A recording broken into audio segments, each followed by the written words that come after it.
दोस्तों नमस्कार। मैं योगेश कुमार। उम्मीद करता हूँ आप सब लोग बेहतर होंगे और अपने स्वास्थ्य का ख्याल अच्छा रख रहे होंगे इस टाइम पर, क्योंकि ये मौसम जो होता है काफ़ी जालिम होता है। इस समय पर मच्छर काटेंगे, डेंगू हो सकता है, कुछ भी हो सकता है, मलेरिया हो सकता है। तो आइए हम शुरुआत करते हैं। हम जो है मौलिक अधिकार पढ़ रहे थे। मौलिक अधिकारों में हमने इंट्रोडक्शन देख लिया था और दूसरा टाइप ऑफ हम मौलिक अधिकार पढ़ रहे थे, मेजर टाइप ऑफ मौलिक अधिकार, जिसके अंतर्गत हमारा पहला चल रहा है समता के अधिकार। उसमें हमने आर्टिकल 12 को पढ़ लिया है। आर्टिकल 12 क्या बोलता है? Definition of state. Article 14 right to equality before law and equally protection of law. Article 13 हमने पढ़ लिया था, जिसके अंतर्गत टेस्ट ऑफ लॉ किया था, विधि के संगत, कन्वीनियंट और नॉन कन्वीनियंट की बात हमने की थी, संगत और असंगत की बात की थी। आर्टिकल 15 हमने जो है कल पढ़ लिया था, जिसके अंतर्गत हमने देखा किस आधार पर जो है भेदभाव से प्रतिषेध किया गया है राज्य को। राज्य किसी के साथ में भेदभाव नहीं करेगा, डिस्क्रिमिनेशन नहीं करेगा। और साथ ही साथ हमने इंस्टीट्यूशन में, एजुकेशनल इंस्टीट्यूशन में किस तरीके से आरक्षण दिया जाता है, ये भी हमने जो है आर्टिकल 15 के साथ देख लिया था। और बाकी आज जो हमारा टॉपिक है आर्टिकल 16 पढ़ेंगे, और आर्टिकल 16 पढ़ने के बाद जस्ट बाद हम जो है आरक्षण से जुड़े हुए, रिजर्वेशन से जुड़े हुए कुछ मुद्दों पर बात करेंगे। जो डिस्प्यूट चलते हैं, किस तरह की बातें चलती हैं और किस तरीके से उनका समाधान किया गया, इन सब पे हम बात करेंगे। तो आइए शुरुआत करते हैं ज़्यादा देरी ना करते हुए। तो सबसे पहले हम आर्टिकल 16 को पढ़ लेते हैं। आर्टिकल 16 क्या कहता है? आर्टिकल 16 बोलता है इक्वली इक्वेलिटी ऑफ अपॉर्चुनिटी, अवसर की समानता की बात करता है। अवसर की समानता। थोड़ी सी बात करते हैं पहले। हमारे देश के अंतर्गत जो है वो मध्यकाल हो या प्राचीन काल हो या फिर ब्रिटिश टाइम पीरियड हो, हालांकि ब्रिटिश टाइम पीरियड में इतनी ये बड़ी चीज नहीं देखी जाती थी, लेकिन यदि हम मध्यकाल की बात करें तो भारत के अंतर्गत कहीं ना कहीं जो है जाति के आधार पर, धर्म के आधार पर, कास्ट के आधार पर, जो है रेस के आधार पर और निवास के, कहीं ना कहीं बहुत सारे डिस्क्रिमिनेशन देखने को मिलता था, जो राज दरबार में जो है अपॉइंटमेंट की जाती थी मनसबदारों के पदों पर। जो है वहाँ पर आपको राज दरबार के लोग मिलेंगे, बड़े बड़े अधिकारी जो हुआ करते थे भारत के पॉलिटिकल सिस्टम में, मिडाइवल पॉलिटिकल सिस्टम में देखें हम तो वो कहीं ना कहीं प्रभावित होते थे जन्म से, धर्म से और जो है रेस से बंधे हुए होते थे वो पद। तो क्योंकि आज़ादी के बाद हमने जो है अपने संविधान के अंतर्गत क्या अपनाया है? हमने अपनाया है जो है एक संविधान अपनाया है, जो संविधान सभा ने लिखा है, लोकतंत्र को अपनाया है। लोकतंत्र अपनाने के क्रम में हमने जो है कोशिश की है कि लोगों को मौलिक अधिकार दें, और मौलिक अधिकारों के माध्यम से जो है किस तरीके से जो है देश के अंतर्गत जो डिस्क्रिमिनेशन होता है या भेदभाव हो रहा था उसको खत्म किया जाए। तो हमारे संविधान निर्माता भारत की सामाजिक राजनीतिक स्थिति को बहुत बखूबी समझते थे, इसीलिए जो है हमारे संविधान निर्माताओं ने आर्टिकल 16 जैसे चीजों का प्रावधान किया, जिसके अंतर्गत कहा गया है कि स्टेट जो स्टेट के अंतर्गत जो राज्य है, स्टेट में जो अपॉइंटमेंट्स हैं, अपॉइंटमेंट्स राज्य के अंतर्गत जो नियुक्तियां की जाएंगी, उन राज्यों की नियुक्तियों में जो है स्टेट डिस्क्रिमिनेशन नहीं करेगा,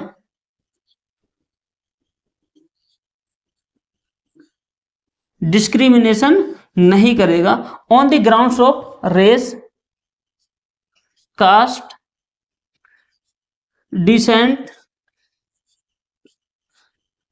प्लेस ऑफ बर्थ, रिलीजियस और रेसिडेंट। यानी कि राज्य के अंतर्गत जो नियुक्तियां होंगी उन नियुक्तियों के अंतर्गत राज्य नागरिकों के बीच में जो है भेदभाव नहीं करेगा। किसके आधार पर? रेस के आधार पर, कास्ट के आधार पर, descent, place of birth, religion and resident. अब राज्य इन आधारों पर तो जो है अपॉइंटमेंट के में जो है भेदभाव नहीं करेगा। किसके बीच? नागरिकों के बीच में। लेकिन प्रॉब्लम कहां आती है? प्रॉब्लम आती है जब हम बात करते हैं, एक तरफ तो हमने कह दिया कि राज्य जो है सभी नागरिकों को जो है इक्वल अपॉर्चुनिटी देगा, दूसरी तरफ कहता है हम जो है इन आधारों पर, इन ग्राउंड्स पे जो है हम क्या नहीं कर सकते, भेदभाव नहीं करेंगे। किस में भेदभाव नहीं करेंगे? सबसे पहला सवाल है जो स्टेट की अपॉइंटमेंट है, स्टेट की अपॉइंटमेंट, अंडरलाइन करो इसको, महत्वपूर्ण चीज है। स्टेट वर्ड जो है यह क्वेश्चन गलत करा सकता है। कैसे? स्टेट का मतलब यह हुआ कि राज्य जो है स्टेट के अंतर्गत होने वाली अपॉइंटमेंट में भेदभाव नहीं करेगा। दैट मीन्स, इसका मतलब तो ये हुआ कोई प्राइवेट सेक्टर का आदमी है वो तो भेदभाव शायद कर ले, और कहीं ना कहीं होता भी है, देखने को मिलता है। दूसरा, स्टेट की अपॉइंटमेंट में जो है भेदभाव नहीं किया जाएगा। और तीसरा, इसके अंतर्गत क्या होता है, हमने अवसर की समानता दी, इक्वली अपॉर्चुनिटी दी, किसके बीच में? नागरिकों को। अब सवाल ये बनता है, जो हम इक्वल अपॉर्चुनिटी की बात कर रहे हैं, अब मान लीजिए ये इंडिया है, एक तरफ ये गुजरात है, और दूसरी तरफ मान लीजिए बिहार और वेस्ट बंगाल का क्षेत्र है। क्या हम इन दोनों राज्यों के मध्य ये तुलना कर सकते हैं कि दोनों की इकोनॉमिक कंडीशन एक जैसी है? नहीं कर सकते। दैट मीन्स अगर हम रेसिडेंट को कंपलसरी बना देते हैं, निवास को, और ये कह देते हैं कि जो गुजरात के अंतर्गत नौकरियां होंगी गुजरात के लोगों के लिए ही मिलेंगी, और जो नौकरियां बिहार और वेस्ट बंगाल के राज्यों में होंगी वो केवल उन्हीं लोगों के लिए होंगी, तो क्या ये भेदभाव हो सकता है? बिल्कुल हो सकता है। किस तरीके से? दरअसल संविधान निर्माता जिस समय इस आर्टिकल को लिख रहे थे, तो हम इस आर्टिकल के बारे में समझे तो उन्हें ये तो अंदाजा था ही कि हम जो है जो संविधान का निर्माण कर रहे हैं भारत की सामाजिक स्थिति क्या है, लेकिन जो आर्थिक विकास है क्या वो सभी राज्यों का एक समान हो पाएगा? अब यानी कि बिहार के अंतर्गत कोई नौकरी निकली है स्टेट के अंतर्गत, और उस नौकरी में यदि गुजरात के लोग भी चले जाते हैं, तो जो वहाँ के लोकल पीपल हैं, जो वहाँ के लोकल लोग हैं, क्या उन लोगों के साथ में ये नाइंसाफी नहीं होगी?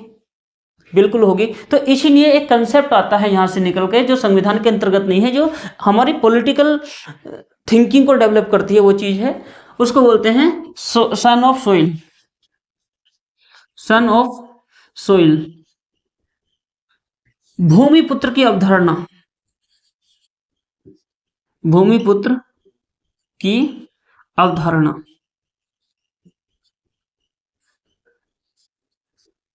यानी कि अगर आप यूपी के अंतर्गत रहते हैं, यूपी के रहने वाले हैं, तो यूपी के अंतर्गत जो अपॉर्चुनिटी है, उन अपॉर्चुनिटीज पर, उन अवसरों पर सबसे पहला कहाँ का अधिकार होना चाहिए? यूपी के लोगों का। अगर उत्तराखंड के अंतर्गत कोई वैकेंसी निकली है, तो सबसे पहला अधिकार उन पर किसका होना चाहिए? उत्तराखंड के लोकल लोगों का। दैट मीन्स जब हम ये बात करते हैं कि लोकल लोगों के अधिकारों को प्रोटेक्ट किया जाना चाहिए, तो उस समय पर हम इन सभी में से एक ग्राउंड्स ऐसा है जिसके आधार पर यह कह सकते हैं कि आपको उत्तराखंड का रेसिडेंट होना चाहिए। ये जो कंसेप्ट है भूमिपुत्र का, ये कंसेप्ट आपको देखने को मिलेगा कहां पर? आंध्र प्रदेश के अंतर्गत ये लागू होता है और तेलंगाना के अंतर्गत। तो इन दो राज्यों के अंतर्गत जो है ये कंसेप्ट लागू होता है, और यहाँ पर जो है भूमिपुत्र की अवधारणा के आधार पर जो है, सन ऑफ सोइल्स की अवधारणा के आधार पर वहाँ के लोकल लोगों को वहाँ की अपॉर्चुनिटीज जो हैं, वहाँ की अवसर की समानताओं में जो है प्राथमिकता दी जाती है। आगे बात करते हैं। हमने ये समझा कि आर्टिकल 16 इक्वलिटी प्रोटेक्शन की बात करता है, इक्वली अपॉर्चुनिटीज देने की बात करता है, समानता की बात करता है, किन के बीच में? नागरिकों के बीच में, और कहता है कि स्टेट की अपॉइंटमेंट जो होंगी उनके अंतर्गत जो है भेदभाव नहीं किया जाएगा। अब हम आगे समझते हैं। अब हमने ये तो कह दिया कि भाई जो है हम भेदभाव नहीं करेंगे राज्यों के अंतर्गत, लेकिन सवाल अब ये उठता है कि जो हम आरक्षण की व्यवस्था आई है सरकारी नौकरियों के अंतर्गत, ये किस तरीके से आती है, इसको हम समझते हैं। चलिए आगे पढ़ते हैं।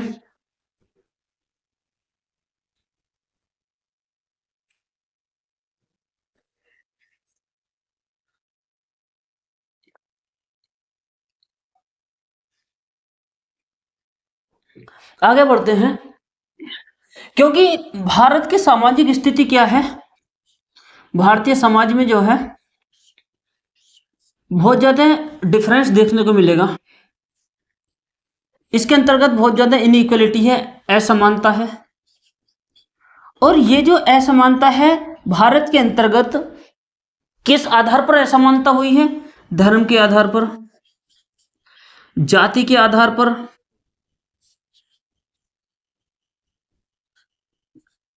ये किस आधार पर हुई है? जेंडर, लिंग के आधार पर। और ये जो पीछे हमने ग्राउंड्स बताए हैं आर्टिकल 16 में, इसमें सेक्स भी एक शामिल है, यानी कि आप सेक्स के आधार पर भी जो है, आपका लिंग क्या है, इस आधार पर भी जो है आप भेदभाव नहीं कर सकते, इक्वली अपॉर्चुनिटी देने के लिए। तो ये भी उसमें शामिल है। आई थिंक ये उसमें लिखा नहीं था मैंने। तो कहीं ना कहीं भारतीय समाज के अंतर्गत जो अपॉइंटमेंट्स होती थी, इस आधार पर जो है कहीं ना कहीं भेदभाव होता था। और इस भेदभाव के कारण ही जो है भारतीय समाज में न केवल जो है असमानता आर्थिक तौर पर हुई, बल्कि सामाजिक तौर पर भी दिखाई देती है। अगर ये असमानता हमारे समाज में दिखाई पड़ती है तो कहीं ना कहीं इस असमानता को जो है जड़ से खत्म करने की जरूरत थी।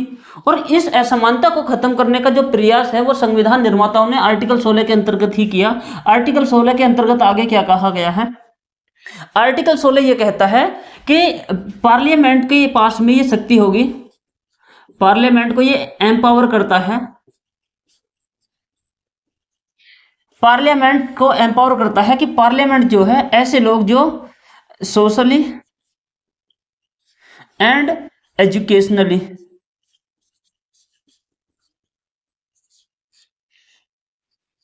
बैकवर्ड हैं,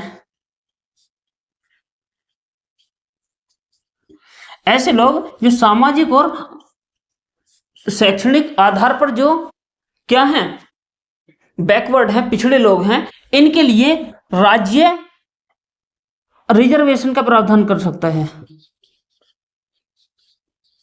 रिजर्वेशन का प्रोविजंस कर सकता है। और जो किया भी गया है। अब सवाल ये उठता है, ये जो हम रिजर्वेशन देने की बात करते हैं, तो रिजर्वेशन हम देंगे किस आधार पर? सोशली और एजुकेशनली। अब सवाल यह है कि बैकवर्डनेस क्या है, किसको हम माने कि यह व्यक्ति पिछड़ा हुआ है? तो इस सवाल का जवाब खोजने के लिए हमें आगे बढ़ना पड़ेगा। और इस का जो जवाब है वो मिलेगा हमें मंडल कमीशन या इंदिरा साहनी केस के माध्यम से। तो इंदिरा साहनी केस हम अभी शुरू करने वाले हैं, तब तक के लिए इसे थोड़ा होल्ड करना पड़ेगा। तो आर्टिकल 16 के अंतर्गत ही पार्लियामेंट को हमने ये शक्ति दे दी कि आप जो है क्या करेंगे, सोशली और एजुकेशनली लोगों के लिए जो है उनकी बैकवर्डनेस दूर करने के लिए रिजर्वेशन का प्रावधान किया जा सकता है।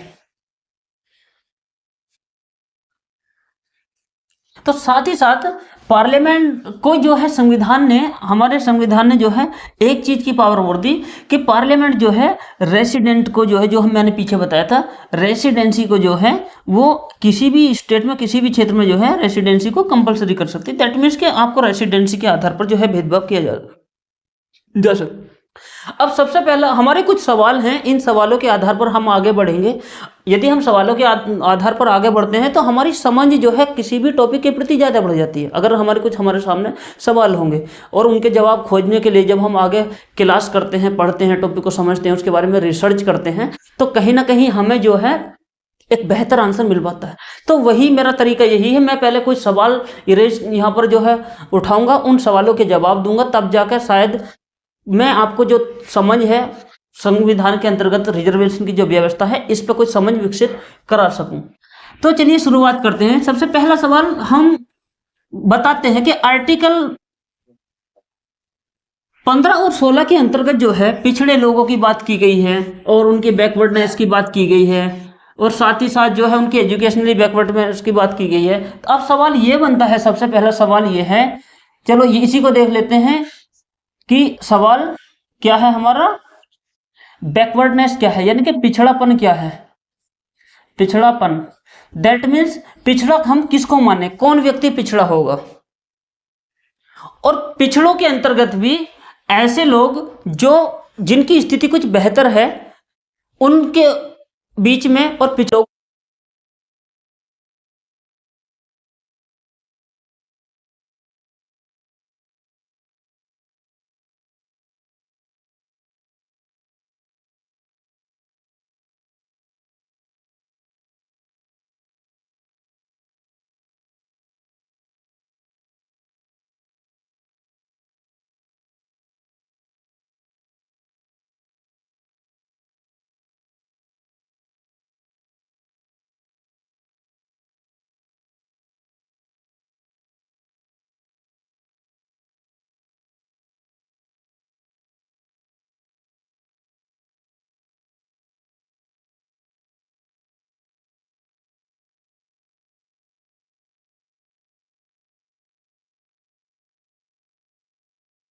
जवाब दूं तो ये जो ग्राउंड्स संविधान के अंतर्गत दिए गए हैं 6 ग्राउंड्स, इन आधारों पर आपके साथ में भेदभाव नहीं किया जाएगा। लेकिन अगर बात एजुकेशन की आ जाए, बात जो है शारीरिक मेजरमेंट की आ जाए, फिजिकल की आ जाए, तो उस आधार पर आपके साथ में भेदभाव किया जा सकता है। दैट मीन्स जो प्रावधान आर्टिकल 15 के साथ में लागू होते थे वही प्रावधान जो है यहाँ पर भी आप हमें दिखाई पड़ेंगे। दूसरा, आर्टिकल 16 के अंतर्गत हम जो पढ़ रहे हैं इन आधारों पर भेदभाव नहीं होगा। आर्टिकल 15 और 16 दोनों ही ऐसे मौलिक अधिकार हैं जो इक्वलिटी प्रोटेक्शन की बात करते हैं। इक्वली प्रोटेक्शन यानी कि सामाजिक समानता के तौर पर जो संरक्षण की बात करते हैं, जबकि हमारे संविधान के अंतर्गत इक्वलिटी बिफोर लॉ भी दिया हुआ है। तो बेहतरीन प्रोटेक्शन का जो एग्जाम्पल आर्टिकल 15 और 16 में आपको मिल जाएगा। चलिए हम आगे बढ़ते हैं अपने सवालों को देखते हुए। तो मैंने सबसे पहले बात कही कि पिछड़ा व्यक्ति किसे माना जाएगा और किस सीमा तक ये जो है प्रावधान लागू होंगे, इसकी बात करते हैं। सबसे पहले हम देखते हैं रिजर्वेशन क्या है। दरअसल रिजर्वेशन क्या है अपने आप में, अगर इसकी बेसिक डेफिनेशन की बात करें तो रिजर्वेशन एक ऐसी व्यवस्था है जिसके अंतर्गत हम अपने नागरिकों को के किसी विशेष समूह को और उसका उत्थान करने के लिए हम कुछ सीमा तक सुविधाएं दे देते हैं। यही क्या है, एक प्रकार से आरक्षण है अगर बेसिक डेफिनेशन की बात करें। और संविधान में कोई आरक्षण की डेफिनेशन तो पता ही नहीं है। सीटों को रिजर्व कर देते हैं। दैट मीन्स के जो ऐसे लोग हैं जो बहुत जो है पिछड़े रह गए, जो नीचे रह गए समाज के तबके में, उसको हम उसके लिए जो हम सीट होल्ड कर देते हैं वही एक प्रकार से रिजर्वेशन है। तो ये तो बेसिक सी बात थी। चलिए आगे बात करते हैं हम। जब हम आर्टिकल 15 और 16 की बात कर रहे थे तो उस समय पर हम देख रहे थे वहां पर बार बार एक शब्द का प्रयोग किया गया है कि आरक्षण दिया जाएगा, पिछड़ापन क्या होगा ये भी हमें दिखाई दिया कि पिछड़ा व्यक्ति की समान। तो सबसे पहले बात जो होती है, अगर हम रिजर्वेशन के कॉन्स्टिट्यूशनल बेस की बात करें, संवैधानिक बेस क्या है, आर्टिकल 15 और आर्टिकल 16। और आर्टिकल 16 के अंतर्गत जो है ईडब्ल्यूएस से जुड़ा हुआ प्रावधान जो है उसको मैं बताऊंगा, उसका अपना एक इंदिरा साहनी केस में रोल है, तो उसी के साथ में जोड़ के हम उसको पढ़ेंगे। तो आर्टिकल 15 और 16 के अंतर्गत जो है रिजर्वेशन का बेस मिलता है। दैट मीन्स भारत के अंतर्गत जो है रिजर्वेशन क्या है, वो संवैधानिक है।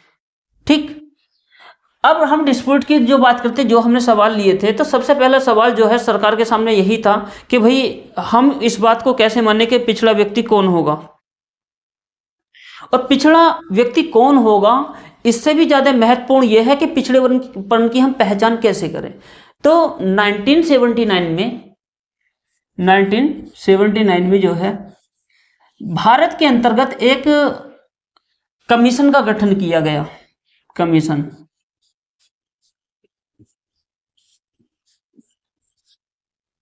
जिसको हम जानते हैं मंडल कमीशन। उस समय पर देश के अंतर्गत मंडल कमीशन जो है बहुत ज्यादा राजनीतिक तौर पर मजबूत हो गया था। इसके जो है राजनीति में बहुत रोल निभाया है मंडल कमीशन ने। तो मंडल कमीशन के नाम से जानते हैं।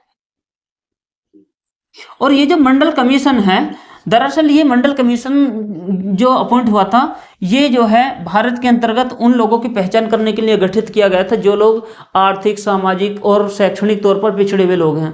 उन लोगों की पहचान करने के लिए किया गया था। और इसका जो बेस मिलता है मंडल कमीशन को अपॉइंट करने का, वो मिलता है आर्टिकल 340 के अंतर्गत।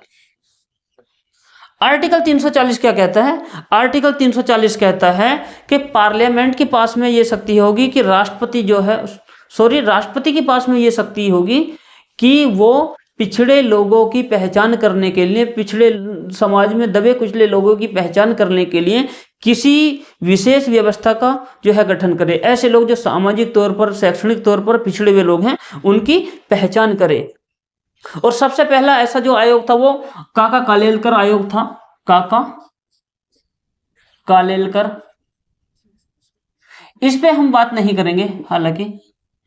और सेकंड कमीशन था मंडल कमीशन। अब मंडल कमीशन के सामने जो है कुछ सवाल थे, और मंडल कमीशन के सामने जो सवाल थे, सबसे ज्यादा पहला जो सवाल था वो क्या था कि भाई भारत सरकार जो है उस समय पर वीपी सरकार थी, तो सरकार क्या करना चाह रही थी? सरकार जो है ओबीसी के जो लोग हैं इनके वोट लेने के लिए, चुनाव जीतने के लिए चाह रही थी कि हम इनके लिए कुछ विशेष प्रावधान कर दें आरक्षण के और हम इलेक्शन जीत जाएं।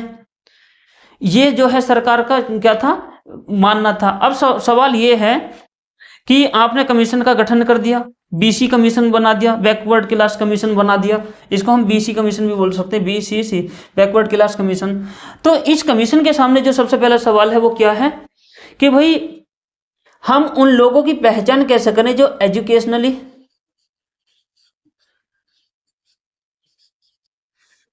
या सोशली क्या है, बैकवर्ड हैं। सामाजिक और शैक्षणिक आधार पर जो लोग पिछड़े हुए हैं, हम इनकी कैसे पहचान करें, इनका आइडेंटिफिकेशन कैसे हो और कौन से लोग होंगे। तो इन दो सवालों का जवाब देने के लिए मंडल कमीशन के द्वारा 1980 में 1980 में 1980 में जो है अपनी रिपोर्ट सबमिट करी गवर्नमेंट को।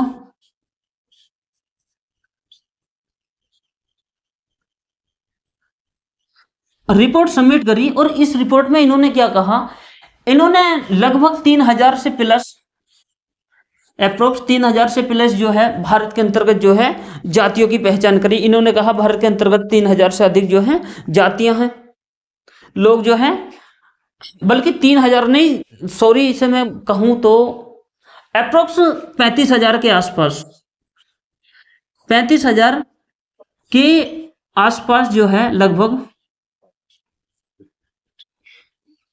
जातियों की पहचान करी। एग्जैक्ट नंबर ये हमारे लिए इंपॉर्टेंट नहीं, हमारे लिए जो बात समझने वाली है वो ये है जो मैं समझाने जा रहा हूं। तो इन्होंने क्या किया, सबसे पहले भारत के अंतर्गत जातियों की पहचान करी, देखा कि लगभग भारत के अंतर्गत 35,000 से के आसपास जो है जातियां हैं और ये जो जातियां हैं इनकी जो जनसंख्या में जो योगदान है, इनका पॉपुलेशन जो है इनकी देश में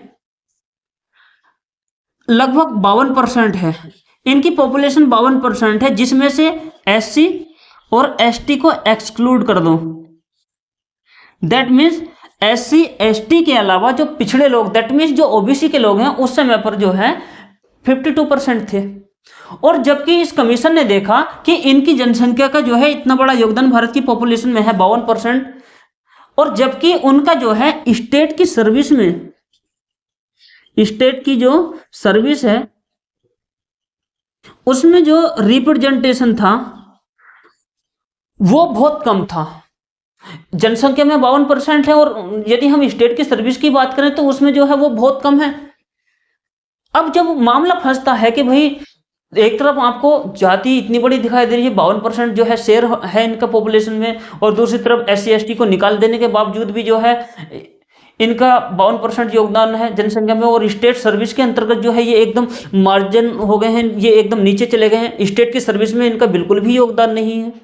तो अब सवाल बनता है कि ये जो लोग हैं जिनका स्टेट की सर्विस में किसी भी प्रकार का योगदान नहीं है, तो इनके लिए क्या प्रावधान किए जाएं, इन लोगों का उत्थान कैसे किया जाए। इस सवाल का जवाब देने के लिए इन्होंने ये कहा कि भारत के अंतर्गत जो जाति पिछड़ी हुई है वही जाति आर्थिक तौर पर भी पिछड़ी है, और वही जाति किसके आधार पर, एजुकेशनली भी पिछड़ी हुई है। दैट मीन्स पहचान कैसे कर रहे हैं ये लोग, इन लोगों ने क्या किया, सामाजिक आधार पिछड़ेपन का क्या है, सामाजिक आधार, वही जो है एजुकेशन को प्रभावित किया है, वही उनकी आर्थिक स्थिति को प्रभावित किया है। दैट मीन्स भारत में पिछड़ेपन की जो पहचान की गई वो जाति से जोड़ के ही देखी गई। जो लोग कहते हैं कि भाई जाति के आधार पर आरक्षण नहीं होना चाहिए, तो उनसे सबसे पहले आप एक तर्क करो, वो ये करो कि भाई ये बता दो भारत में अगर पिछड़ापन जाति के कारण ही हुआ, दैट मीन्स जो व्यक्ति पिछड़ी जाति का है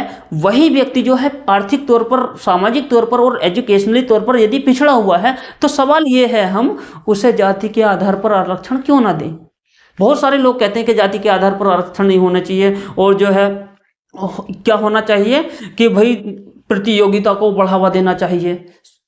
अब प्रतियोगिता तो आप तभी कराओगे ना जब आपको उनको अपने बराबर लेके आओगे, पहले आप बराबर एक साथ आओ तो सही, तभी तो आप समानता की बात कर लोगे।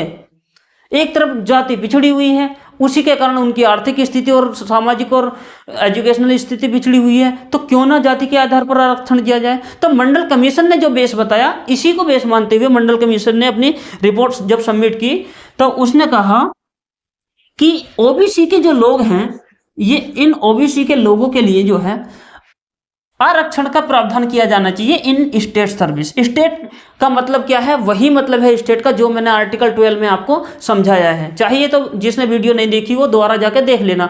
इस वीडियो को देखने से पहले पिछली क्लास देखोगे तभी आपको ये समझ में आएगा। तो इन्होंने कहा कि भाई भारत के अंतर्गत जो है दो तरह के पिछड़े हुए लोग हैं, जो सामाजिक तौर पर भी हैं, सोशली, एजुकेशनली, और दूसरा इकोनॉमिकली।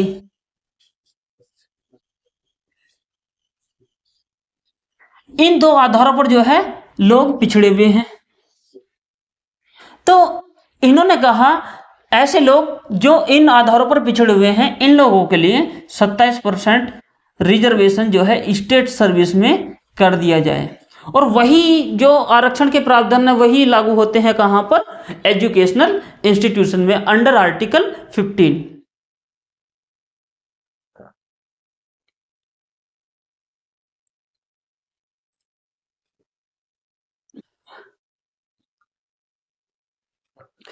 अब इसके बाद में जब 27% आरक्षण दे दिया गया गवर्नमेंट के द्वारा, तो उसके बाद में देश में जो है आगे चल के सरकार चेंज होती है। और वो जब सरकार चेंज होती है, सरकार आती है नरसिम्हन राव की, 1991 का दौर है। जब 1991 में नरसिम्हन राव की सरकार आई हुई थी, सरकार केंद्र सरकार थी, तो नरसिम्हन राव ने क्या किया, नरसिम्हन राव ने 10% आरक्षण जो है ऐसे लोग जो इकोनॉमिकली क्या थे, बैकवर्ड थे, जो आर्थिक तौर पर पिछड़े हुए थे, इनका संबंध किसी जाति विशेष से नहीं था, ये केवल आर्थिक स्थिति इनकी खराब थी इसलिए ये पिछड़े हुए थे। तो इस तरह के लोग जो पिछड़े हुए थे आर्थिक तौर पर, 10% आरक्षण जो है इनके लिए प्रावधान कर दिया कि इन लोगों को 10% आरक्षण दिया जाएगा। दैट मीन्स ओबीसी का 27% आरक्षण हुआ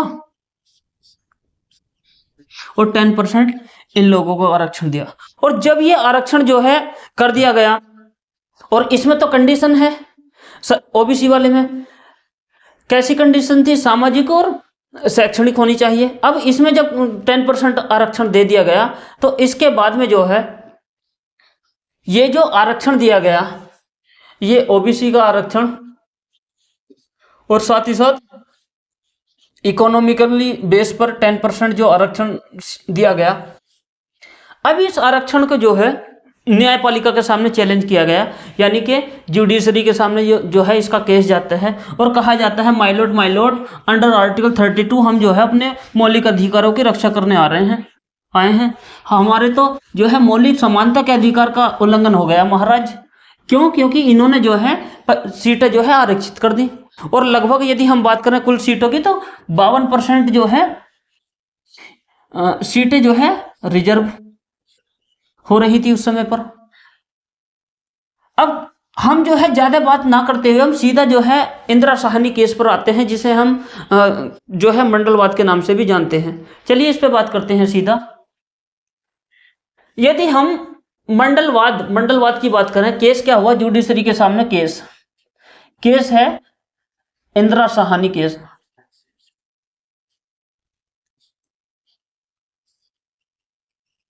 इंदिरा साहनी केस, या हम जिसे जानते हैं किसके नाम से, मंडलवाद के नाम से।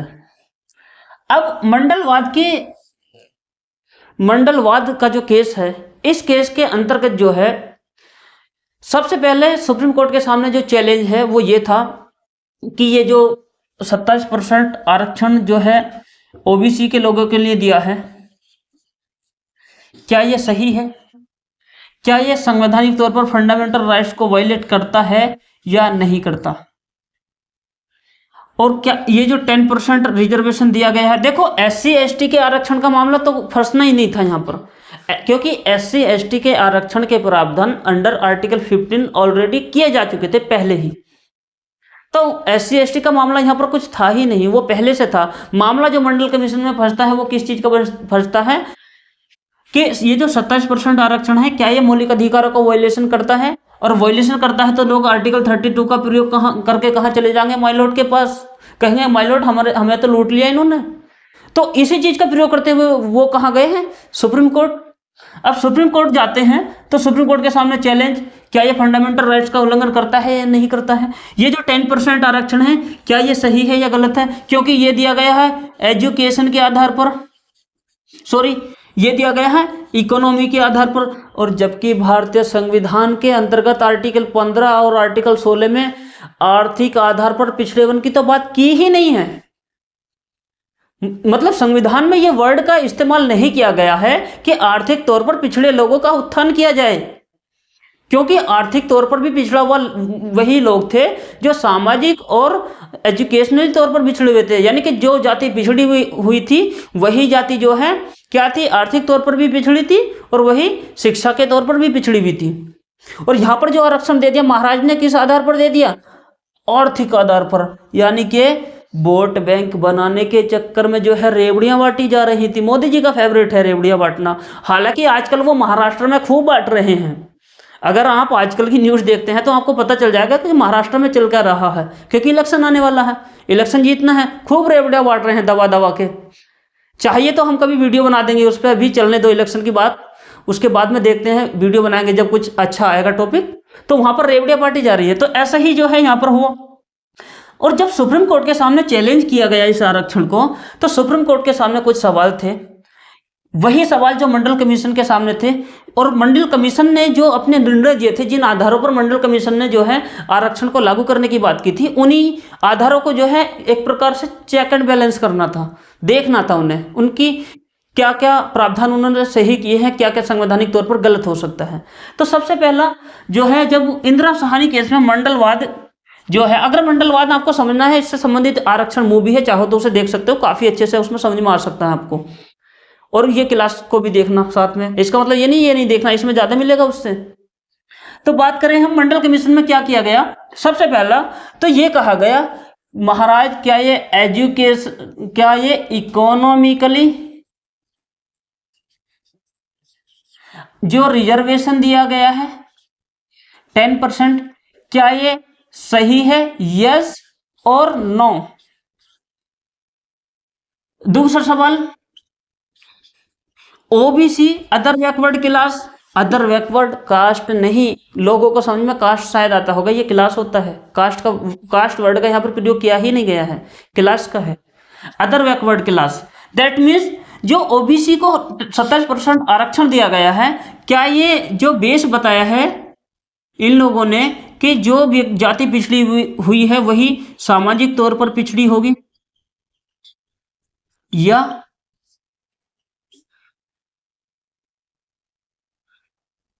शिक्षा के आधार पर पिछड़ी होगी? क्या यह सही है? यस और नो। अगर ये सही है तो किस हद तक क्या होना चाहिए? तीसरा सवाल क्या था? आरक्षण की लिमिट क्या होनी चाहिए, क्या सीमाएं आरक्षण की होनी चाहिए? आरक्षण को कितने % तक जो है आरक्षण दिया जा सकता है? कितनी सीट जो है हम जनरल के लिए रहने दें, जनरल में रहने दें, और कितनी सीट हम आरक्षित कर दें? तो ये जो सवाल थे कुछ, इन सवालों को समझते हुए हम कोशिश करते हैं समझने की। मंडल कमीशन का जो निर्णय था उसको जब चैलेंज किया गया मंडलवाद के तहत, हम जानते हैं, तो उसको समझते हैं। जब बात आती है एजुकेशनली बेस की, तो जब बात आई किसकी? इकोनॉमिकली जो बेस बनाया आरक्षण का, इसको जो है सुप्रीम कोर्ट ने खारिज कर दिया। वो कह दिया कि हम इस आरक्षण को नहीं दे सकते। ठीक। दूसरा, जब बात आई कि ओबीसी में कौन महाराज, कौन सामाजिक पिछड़ापन, मतलब क्या, कौन पिछड़ा, इस बात को हम कैसे सही माने कि मंडल कमीशन ने जो कहा है वो सही है?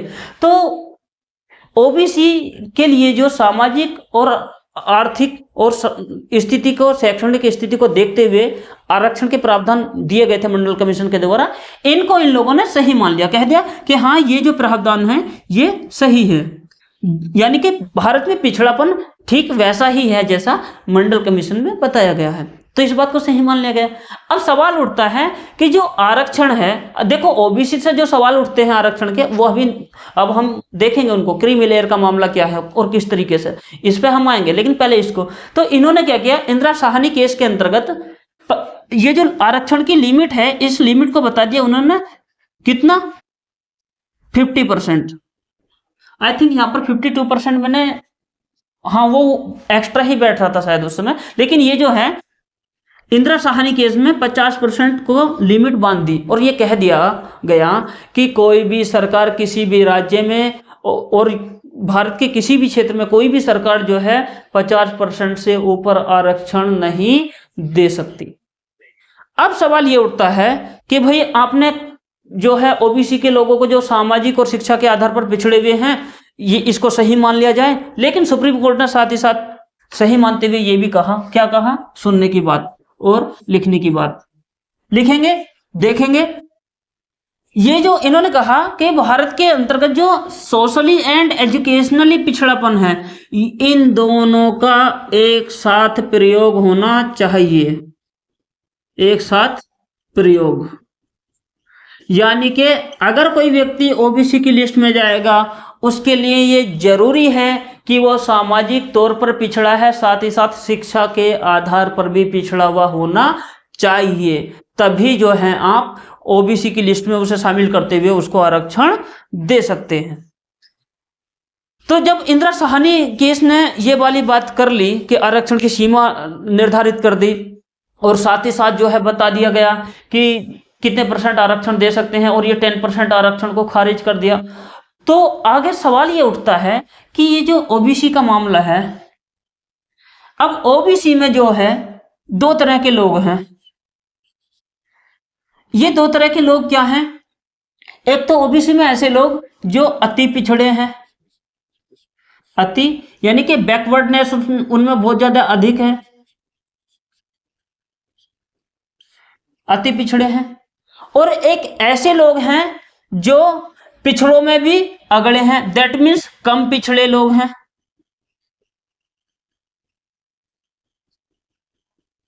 तो इन दोनों के बीच में कैसे डिफरेंस किया जाए, इनका क्या किया जाए, यानी कि एक व्यक्ति ओबीसी का अगर मान लीजिए कोई है, एक मान लीजिए जो अति पिछड़ा है उसकी स्थिति ज्यादा खराब है, और एक मान लीजिए इसके फादर जो है यूपीएससी के चेयरमैन हो, कोई जो है डिफेंस मिनिस्टर हो, या फिर कोई ऐसा व्यक्ति हो सकता है जो आईएएस हो या मिलिट्री के अंतर्गत जो है ग्रुप ए की वैकेंसी उस नौकरी में हो। तो सवाल ये है, इन लोगों में से अगर हम देखो आरक्षण का आधार क्या है, सोशल जस्टिस, सामाजिक न्याय। अब सामाजिक न्याय तो तभी होगा ना जो सभी लोगों के बीच में समानता स्थापित हो जाए। दैट मीन्स जिस आदमी को ज्यादा न्याय की जरूरत है उस व्यक्ति को न्याय मिलना चाहिए। अगर मान लीजिए किसी व्यक्ति के फादर जो है यूपीएससी के चेयरमैन हैं, तो इतना माल तो कमा ही लिए होंगे ना कि बच्चों को अच्छी एजुकेशन दे सकें। अच्छी एजुकेशन देने का मतलब ये है वो एजुकेशनली तौर पर उनके बच्चे पिछड़े नहीं हो सकते, हो सकता है बेशक सामाजिक तौर पर पिछड़े हों। इसलिए जो है सुप्रीम कोर्ट ने कहा था कि सामाजिक और शैक्षणिक पिछड़ापन एक साथ काउंट होना चाहिए। तो अब जो अति पिछड़े हैं और कम पिछड़े, इन लोगों के बीच में डिफरेंस करने के लिए जो है सरकार, सुप्रीम कोर्ट ने क्या कह दिया कि भाई क्रीमी लेयर का प्रावधान करो।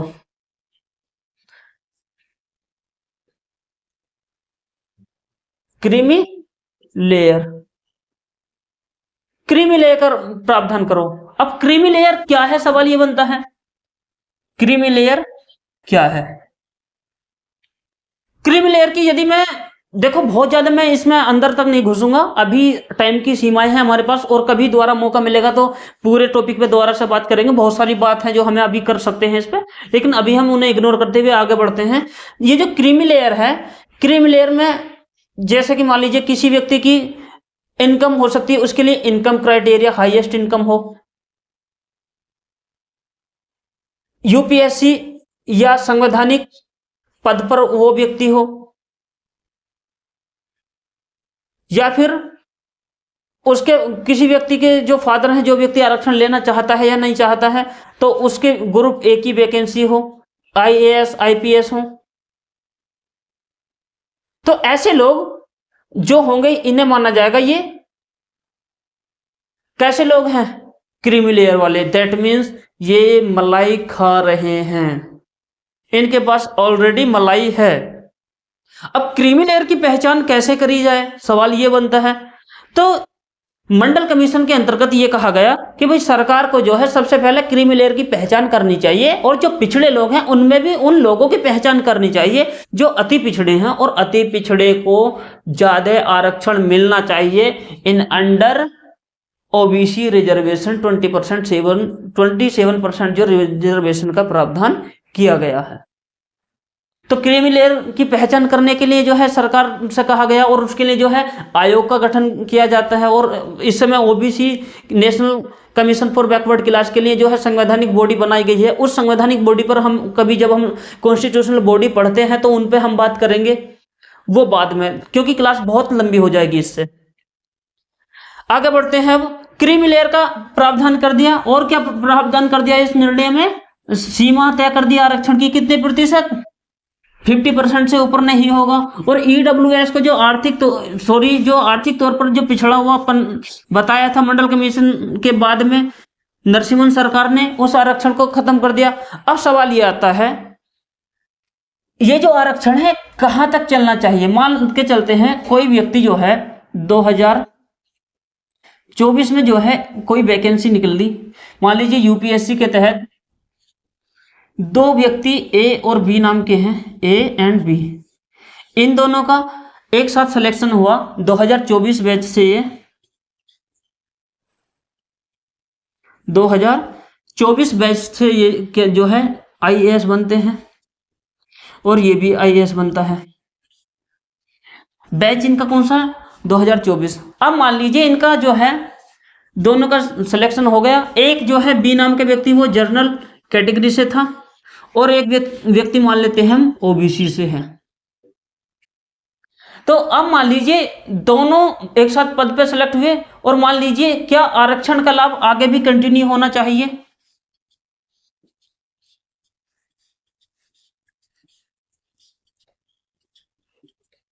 दैट मीन्स जब दोनों 2024 में आईएएस बने और वो मान लीजिए एसडीएम के तौर पर जो है अपॉइंट हो गए, अब क्या डीएम इसमें से कौन सा पहले बने, क्या आरक्षण का आधार आगे भी चलना चाहिए या नहीं। तो इस प्रकार का आरक्षण जो एक साथ नौकरी लगने के बाद में आगे दिया जाता है उसको हम बोलते हैं reservation in promotion. Reservation in promotion, प्रोन्नति में आरक्षण, पदोन्नति में आरक्षण। तो ओबीसी के मामले में पहले तो क्या था, जो पदोन्नति में आरक्षण है वो दिया जाता था, लेकिन आगे चल के इसको समाप्त कर दिया गया। समाप्त क्यों कर दिया गया, क्योंकि एक ही साथ के बैचमेट लोग जो है एक दूसरे के सीनियर और जूनियर हो जाएंगे। तो इस प्रावधान को जो है